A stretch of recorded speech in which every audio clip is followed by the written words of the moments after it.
Welcome to the Daily Word. My name is Apostle Clement Mbuyi, Senior Pastor of International Tree of Life Church.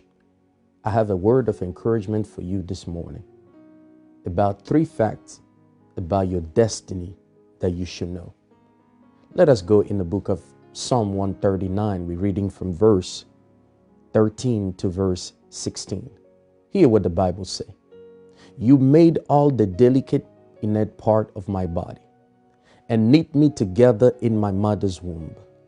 Thank you for making me so wonderfully complex. Your workmanship is marvelous.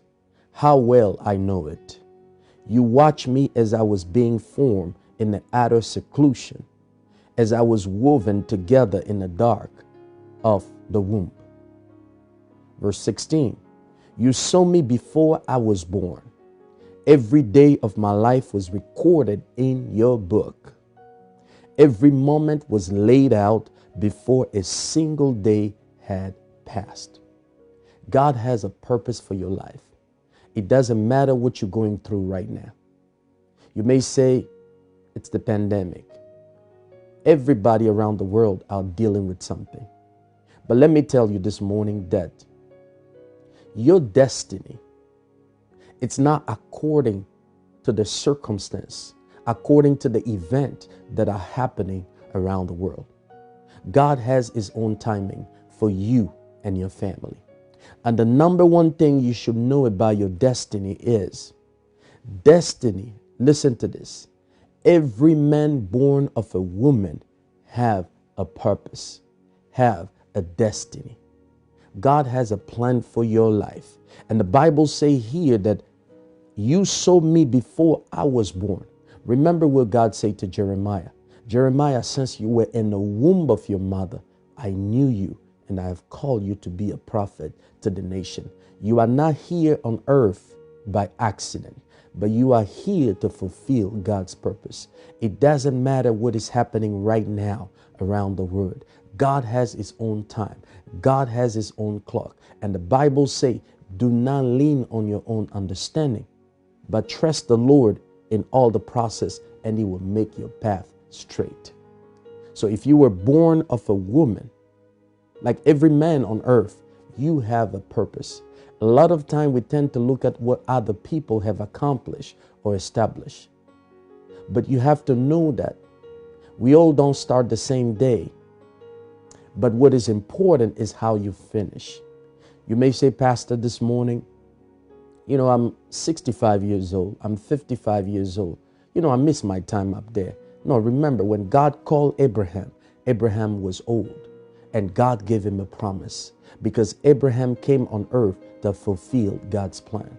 So God does not work according to our age, but it's about the decision that you're about to make, which leads us to the second fact that you should know about your destiny.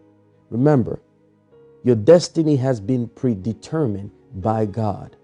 It doesn't matter when it's going to come to pass. No, on your time, but God's time. God does not have the same clock that we have. Sometimes we say it's taking too long. But remember, your destiny, it's already written in the book. There is several books in heaven. And that book, when you are born again, when you give your life to Christ, your name is written in that book of life. And there is also what we call the book of remembrance. The book of remembrance is every action and act that you have paused toward the kingdom of God. Remember when the angel came to see Cornelius, he said, Cornelius, I was sent by God because your prayer and your action have come as a memorial to the presence of God. And the Bible say when the prophet Isaiah came in the palace to talk to King Ezekiah, he said, give order to your house because you're going to die today. The Bible say that King Ezekiah turned to the wall and prayed to the Lord and remind God about the goodness that he has done for the kingdom. And the Bible says sometime later, God told to Isaiah, go back and tell him that he will not die, but he will live. I will add 15 more years to his life. God has a purpose for your life. Your destiny is not determined by any mankind, but was predetermined by God. But let me tell you something about that. Even though your destiny is predetermined by God, it will require your decision and your choices that you're going to make in life in order to fulfill that destiny God has for you. Many people have made bad decisions in life, but God is still give them a second chance. You may be watching me right now. You say, I've done so many bad things in my life. Remember Paul in the Bible. The Bible says he was a murderer. He was a persecutor. But the Bible says one day his life changed, and God had a plan for Paul when he met Jesus on his way to Damascus. Jesus said, enter in the city and they're going to tell you what to do. And the Bible says from that day forward, Paul made a decision to follow Jesus, because Jesus said to Ananias, Paul is an instrument that I want to use for my glory. You are an instrument. No matter what men say about you, many people may say, your time has passed. But I came to tell you this morning that God still have a plan for you. And your choice and the decision that you're going to make today will help you enter in the plan of God. Let me tell you another thing. The Bible says that God gave a prophecy to Israel. He said to Israel, he said to Moses, go tell Pharaoh to let my people go so I can take them to the promised land. But remember, many Israelites did not make it to the promised land because many of them, they made their own choices and decisions, and many perish in the wilderness. It doesn't have to be your case. Your life can change today by your choices and decision. Many people waste their time. Remember, God is spirit. God have all time in the world, but we are human. We can only live a certain number of years here on earth. Why are you wasting time with people around you that cannot move you forward? Now, look at this.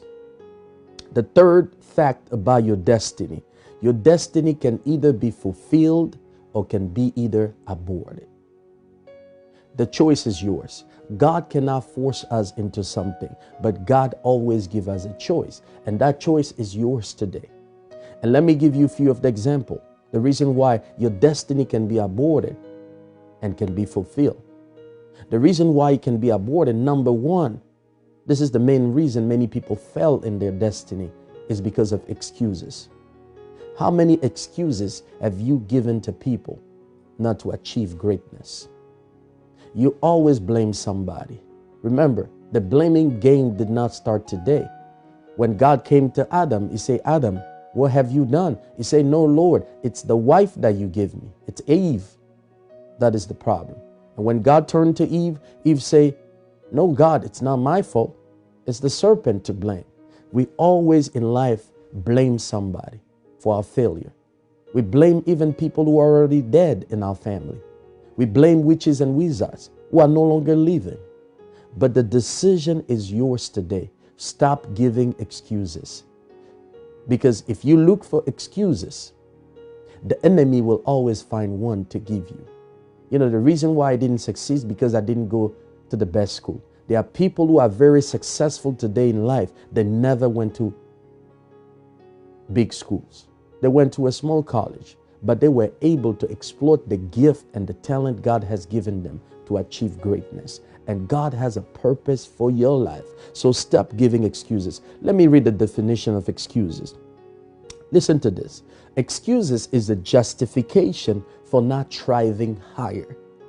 The inability to take responsibility for your life and the outcome. You got to be responsible. I heard a story about a lady who was a single mom. She was a homeless. But listen what happened. She decided one day, she said, I can't live my life this way. Something must happen. And she made a decision to go to school. She found a way for someone to help with her child. And she was taking night class. She didn't give excuses. She started small step by getting her GED. You know, many people didn't get to finish high school, but there is always a second opportunity. You know, it's many times people laugh when you say, I'm taking a GED class. But let me tell you, the Bible says that God is a God of small beginning, small step. And the step to greatness is when you start small by getting your GED. And then when she did that, it opened door for her for college. And then she went to college and she got a scholarship because she was doing so well. And now she went to university, to a law school. And today she practiced as a lawyer and her life changed. She changed the course of her destiny by the decision and the choices that she made when she made the decision to go back to school. She didn't use excuses like many say, I'm a single mom, I'm a homeless. Yes, there are other people who went through the same process, but one day they decided enough is enough and their life will change around. Now look at the second thing that can prevent you from fulfilling your destiny. Now look at this. The second thing is many people violate the law of process. Everything God created go through the process. When we talk about the law, the principle of seeding and reaping, a farmer cannot place a seed. That seed has to go through a process in the ground in order for that seed to bring harvest. So there is a law of process. When sometime in the process, it can be difficult. Life can be hard, but don't give up, because as long as God is with you, you are called to achieve greatness. Some of you may be discouraged. You may think that the process is taking longer, but remember, any shortcut doesn't always end up well. That's why God does not like shortcut, but God is a God of small step. So by taking small step, the vision have to go through a process. And that process, no matter how long it's going to take, is going to prepare you for victory. I always look at it this way, 3 parts: the vision, the valley, and the victory. And the vision is what you're trying to achieve, what you receive from God, your purpose here on earth. But that vision have to go through the valley. And the valley is a time of where you are strengthened, when you are prepared. Just like Joseph. Joseph's destiny was in the palace. But every step when God took Joseph in Egypt, being in the house of Potiphar, it was a process, because Joseph had to learn the culture, the language of the Egyptian, if he was going to become a second commander-in-chief in Egypt. He went through the process, even though that process was long, but that process was right, because when the right time came, he was prepared for victory. God is going to prepare you during the process so that you can achieve greatness. And during the process, learn something. Add a skill to what you already know. The lockdown, the pandemic was a good opportunity for you to add a skill to your resume, because when doors begin to open, organization and business will look at what skill do you have. And because you were able to add a skill during the lockdown, that can open door for you. And every skill that you add to your knowledge will just bring good things and will bring increase into your life. And the last thing I would like to talk about, the reason why many people fail in life or cannot fulfill their destiny, is because they live in their past failure. What has happened yesterday is past. What happened 2 years ago, it's past. What happened in the past hour is past. But one thing is good is you got to learn how to focus on the things ahead of you. There's so many things happened during the pandemic, and it's still happening. You can't live in the past. You got to focus. The reason why you're still alive is because God has many things that He wants to do in your life. Don't let the pandemic break you down. Don't let the pandemic hold your blessing. This is what Paul say in the book of Philippians chapter 3 verse 13. He say, don't let your past hold you, but focus on the things ahead of you. That will help you. What happened in the past? Many people still living in the past, and they miss their destiny. They miss the blessing God has for them. Move on from your past. I know sometimes it can be difficult. I know sometimes people have done many things to you, but you got to let it go. Otherwise, if you don't let it go, what unforgiveness will do is it's going to put you in a spiritual jail, and you will remain there. But today you can take control of your own life by forgiving somebody. People who have wronged you in the past, forgive them and focus on the things, on the vision God has for you and look at the things ahead of you. God bless you, and I will see you next time on the Daily Word. Remember, God has a destiny for you and your family. God bless you, and you have a wonderful day.